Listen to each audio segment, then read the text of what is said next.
Assalamu alaikum wa rahmatullahi ta'ala wa barakatuhu. Dear brothers and sisters in Islam,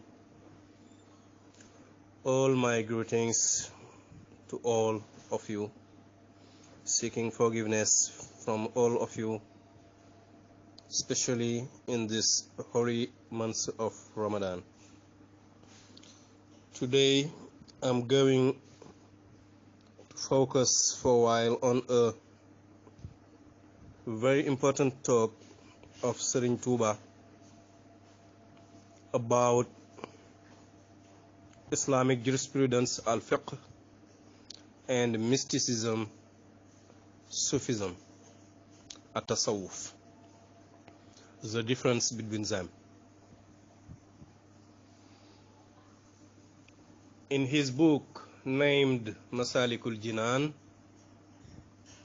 the itineraries of paradise, Serigne Touba said, Al-ilmu عند العلماء ينقسم لظاهر وباطن سرا كتم ظاهره المصلح للأعمال والباطن المصلح للأحوال. Knowledge among scholars is divided into an apparent and a hidden secret. Then we have two types of knowledge. One which is apparent and another one which is hidden from the public, which is a secret. The apparent one which reforms practices, and the other one reforms the interior, our heart. فأول باسم تفقه دعي والثاني عنهم بتصوف وعي. So the first is called Islamic jurisprudence, tafaqquh, and the second is called Sufism.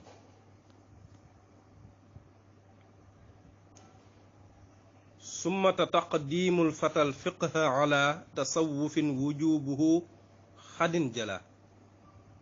And the Sheikh is going on, starting with that Islamic jurisprudence tafaqquh before Sufism at-tasawwuf.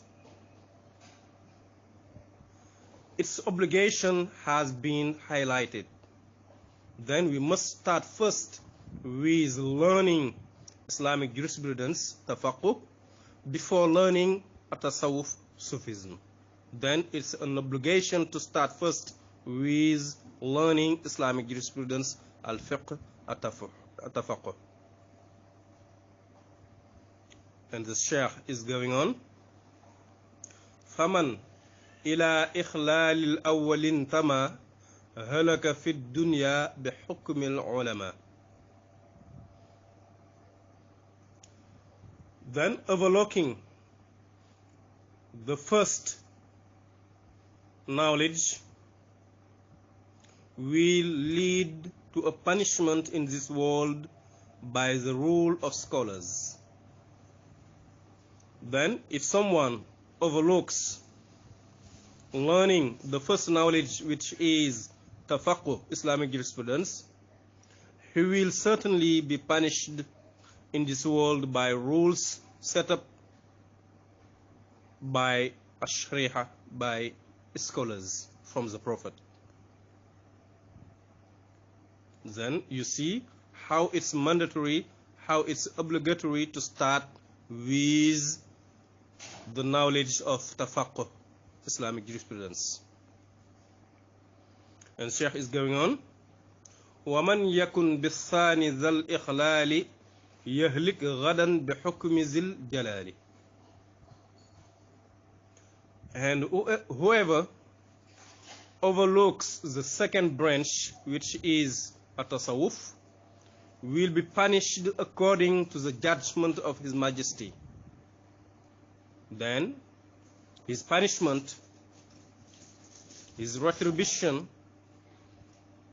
will be the proper, the own of Allah in thereafter, because there will be no rules to punish him here in this world, because it's a matter of hurt. And the Sheikh is going on, فواجب على العباد ترى جمعهما لكي ينالوا الأجر. Then it's a duty for all servants, all believers, to collect them both, at-tasawwuf, Sufism, and Islamic jurisprudence, at-tafaqquh. Then all servants, all believers must collect them, must combine them, must gather them in order to obtain the reward, the recompense, here in this world and there in the other worlds hereafter. And the Sheikh is going on. This last 3 sentences, this last 3 verses are ruled by Imam Malik, the founder of this doctrine which we are following, and which is ordered by Sheikh to follow it, the doctrine of Imam Malik. Then what we are going to say is a rule from Imam Malik. وَمَنْ تَفَقَّهَ بِلَا تَسَوُّفٍ فَذُو تَفَسُّخٍ صَرِيحٍ فَعْرِفِ. And whoever uses Islamic jurisprudence tafaqquh only without Sufism, that person is disobeying God, is disobeying Islam, and he will be considered as an immoral, and a debauchee. Then whoever uses only Islamic jurisprudence tafaqquh without tasawwuf, that person is disobeying Allah and will be considered as a fasiq, an immoral, a debauchee. The Sheikh is going on, وَمَنْ يَكُنْ بِعَكْسِ ذَا فَإِنَّهُ إِلَى تَزَنْدُقٍ أَمَالُ أَمْرَهُ. And whoever does the contrary, meaning someone who uses tasawwuf, Sufism only without Islamic jurisprudence, that person will be inclined to his command, to the command of God, but he will be considered as a hypocrite. Then whoever who uses tasawwuf, Sufism only, by overlooking Islamic jurisprudence practices, that person will be judged by God in the hereafter, but here he will be considered in this world as a hypocrite, zindiq.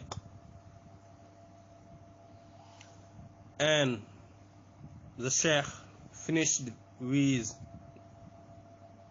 these 2 verses, وَمَنْ لِفِقْهٍ وَتَصَوُّفٍ جَمَعٍ فَهُوَ الَّذِي حَقَّ أَن يُتَّبَعَ.